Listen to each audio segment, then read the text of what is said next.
Anda belum cukup rider kalau anda tak ada glove yang macam ni.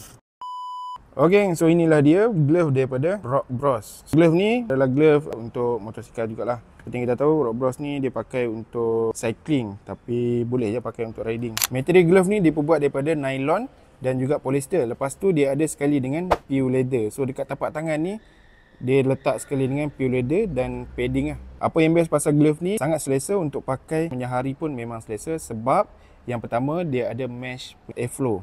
Dan dekat bahagian bawah ni dia ada banyak lubang kalau kita tengok. So airflow cantik, tangan tak berpeluh. Lepas tu juga dia ada 3-dimensional protection dekat bahagian atas ni. So yang ni dia memang material keras lah. Bahagian jari ni juga dia ada pure leather dekat atas ni. Dan ada reflector dekat bahagian jari hujung sekali.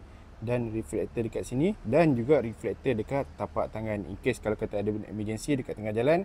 So ini boleh buat untuk waving lah. Dia datang dengan adjustable punya wrist. So boleh nak ketatkan boleh, nak longgarkan pun boleh, tak ada masalah. Yang paling penting dia ada ni boleh touch dengan glove ni tanpa buka glove lah.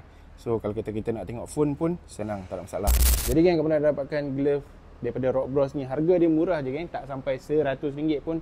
Dan yang penting dia sangat selesa untuk pakai riding seharian. Aku dah sediakan link dekat bawah. Jangan lupa like, komen, share dan follow untuk video seterusnya.